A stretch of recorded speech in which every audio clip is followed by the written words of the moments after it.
নমস্কার বন্ধুরা, চলে এলাম একটা নতুন ভিডিও নিয়ে। আজকে আমি করেছিলাম সর্ষে ফুলের বাটা। আর কিভাবে করেছি সেটাই তোমাদের আজকে শেয়ার করব। সর্ষে ফুলের বাটা খেতে খেতে কে কে ভালোবাসো অতি অবশ্যই কমেন্টে জানাবে। খেতে কিন্তু দুর্দান্ত লাগে। আর যদি একটু সর্দি হয় তাহলে খেলে তো খুব খুব মজা হয় বলো। সর্ষে ফুলটা এতটাই ঝাঁঝ হয় যে খেলে পুরো মাথার তালু পর্যন্ত কিন্তু জ্বালা করে ওর ঝাঁঝে।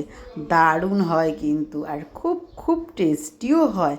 আমি প্রথমে সর্ষে ফুলগুলোকে এইভাবে বেছে নিলাম, আর সর্ষে ফুলের মধ্যে অনেক ছোট ছোট সর্ষেও হয়েছিল, সেগুলোও কিন্তু বেছে নিয়েছি।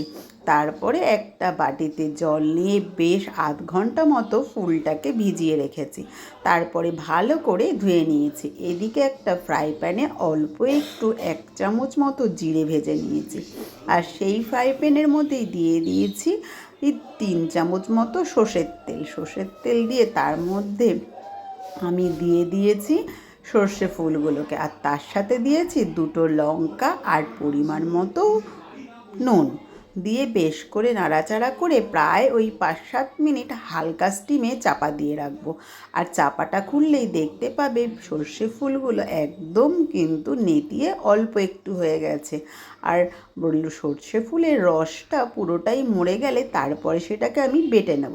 আর এই সর্ষে ফুল বাটা এটা কিন্তু মিক্সিতে না বেটে শিলপাটাতে বেটেই খুব ভালো লাগে খেতে। তাই আজকে আমি কিন্তু শিলপাটাতেই বেটে ফেলেছি সর্ষে ফুল।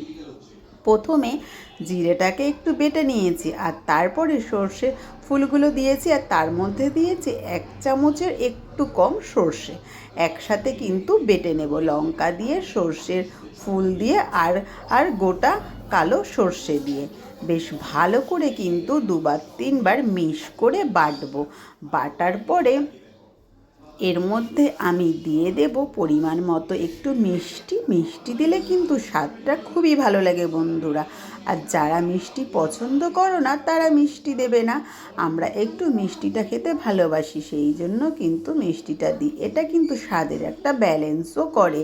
আর দেখো খুব ভালো করে কিন্তু আমি বাটাটাকে কাকিয়ে নিলাম ফার্স্টে, আর তার মধ্যে দিয়ে দিলাম এবার চিনি, আর দিয়ে দেবো এর মধ্যে কাঁচা সর্ষের তেল, আর বেশ ভালো করে হাত দিয়ে এইভাবে মাখিয়ে নেব।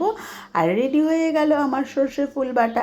আর বন্ধুরা, আমার এই রেসিপিটা তোমাদের যদি ভালো লাগে অতি অবশ্যই কিন্তু একটু লাইক কমেন্ট করে দিও।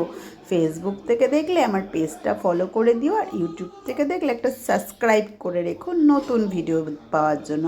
চলো বন্ধুরা, টাটা।